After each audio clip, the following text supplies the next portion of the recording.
pero era Juan Gabriel. Pero aparte de eso, que me conmovió, porque tiene un show mediático diario con sus 8 periodistas, esta es la hora que el director del OIJ no le ha dicho al país: vean, aquí están las resoluciones, aquí están las meteduras de tobillos en la investigación del homicidio del subjefe del OIJ.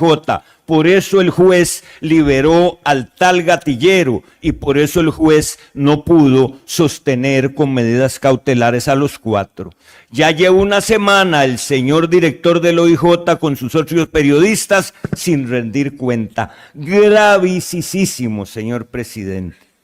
Y en el segundo tema, aquí sí hay algo que es atroz. Muy pocas veces en estos 4 decenios y medio he visto yo una resolución como la que dictó el juez don Ricardo Alvarado Calderón. Y yo me hago unas preguntas, señor presidente, muy concretas para ir al grano. ¿Por qué? Si el Tribunal Superior del Segundo Circuito Judicial de San José recibió 15 apelaciones, porque en ese caso hay 15 defensores, y hay algunos con los que cuando me ha tocado litigar, ay, viera qué difícil que es, más si fueron exfiscales generales o exdefensores públicos, la cosa se complica. Pero esas apelaciones fueron presentadas entre noviembre y diciembre del 2021 y 3 años después fueron resueltas por el Tribunal Superior Penal del Segundo Circuito Judicial. Don Rodrigo, ¿por qué los 15 defensores no dijeron nada? ¿Por qué los 3 fiscales no dijeron nada? ¿Por qué el procurador no dijeron nada? Y sigo preguntándole a los 20 periodistas del Poder Judicial y especialmente a Patricia Solano Castro, que es la que maneja la jurisdicción penal, el OIJ, el Ministerio Público y los tribunales con su red de comisarios para resolver muchos asuntos políticamente como en este caso. ¿Por qué se quedaron callados? ¿Quién escogió al juez que resolvió este asunto? ¿Será un juez interino? ¿Por qué los otros jueces no quisieron resolverlo? ¿Por qué escogieron que esto se iba a resolver entre finales de enero y principios de febrero? Precisamente cuando la Comisión de Control del Gasto Público, como lo ha dicho el video introductorio, dijo y rechazó el informe de una diputada que contenía transcripciones de las grabaciones telefónicas para dejar por fuera a los 4 alcaldes liberacionistas del caso Diamante. Pero hay 3 temas que son terribles. Dice el juez que anula, en realidad se llama declara ineficaz la orden de convertir este proceso Diamante en declaratoria de procedimiento especial de delincuencia organizada. ¿Qué significa eso, compatriotas? Que el delito que se les acusa a estos señores es cohecho y tiene una pena de hasta 6 años.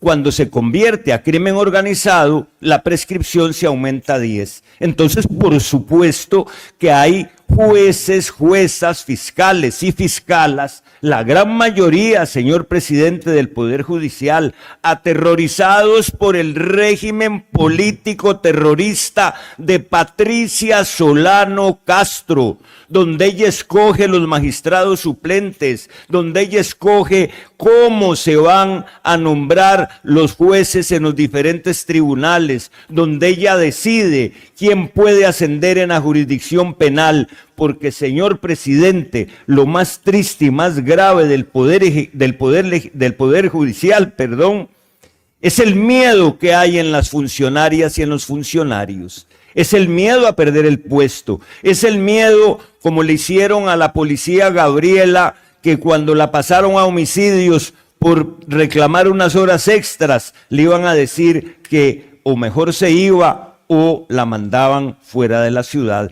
Así es como mandan a fiscales a muchas otras localidades para que no asciendan. Así es como no nombran a los jueces que podrían ser letrados de la sala. Pero lo grave de esta sentencia, y con esto termino, es que hay dos resoluciones. Una, las dos dictadas, dice el juez, el mismo día y la misma hora. Concretamente, fueron dictadas el 28 de diciembre del 2020. Señor, ¿será que fueron dictadas el Día de los Inocentes para agarrarnos de chanchos 4 años después? 28 de diciembre.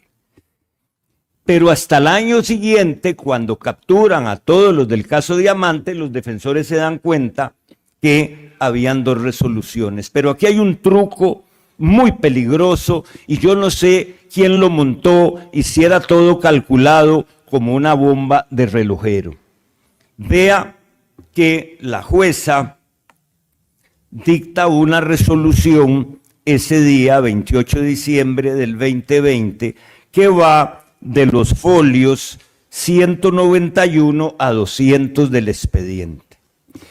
Y esa resolución autoriza la declaratoria de crimen organizado del caso. Un año antes de los allanamientos, que fueron 42, que participaron 600 policías, 32 fiscales y decenas de jueces. Eso costó una millonada que también oculta el director del OIJ.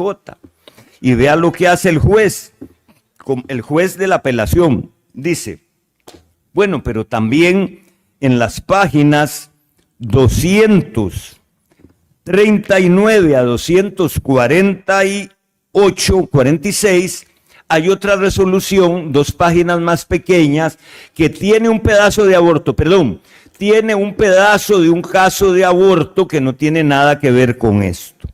Entonces dice el juez que se aprecia que cuenta la resolución que está cosida de primero y que es la válida y no un borrador, que cuenta con un fundamento que se relaciona con este proceso. Y ahí mismo el juez en 2 palabras la descalifica, que de paso resulta sumamente laxo. Mientras en el folio 239 rola una segunda resolución con una fundamentación y no dice cómo.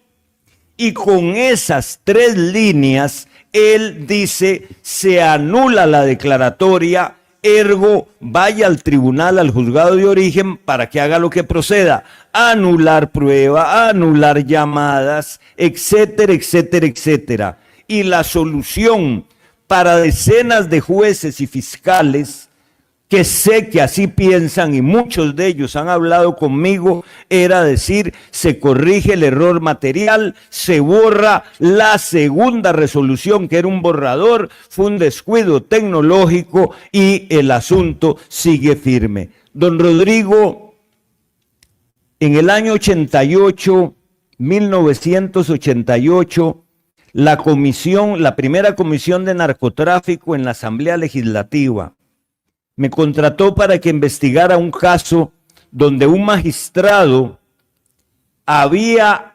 matado a balazos a un indigente frente a la clínica católica. Él era amigo de un alto burócrata del OIJ. Fueron a comprar otra pistola a la armería André, cambiaron la pistola y se la dieron al yerno del magistrado, y el magistrado logró evadir la responsabilidad de ese homicidio. Por ese caso, la Comisión de Narcotráfico pidió la destitución de ese magistrado. Así es que con esas comisiones que hay en la Asamblea Legislativa, muy lejanas a la Comisión de Diputados, como Jorge Rossi, José Miguel Corrales y Ávila Solé, que encabezaron esa comisión y revisaron las actuaciones de magistrados. Claro que la Corte Suprema de Justicia, la cúpula y especialmente la presidenta de la Comisión de la Jurisdicción Penal deben ser investigadas, de los celulares hasta las relaciones que que ellos mantienen, porque todo esto no fue casualidad. Don Juan Diego, primero que todo, muchísimas gracias.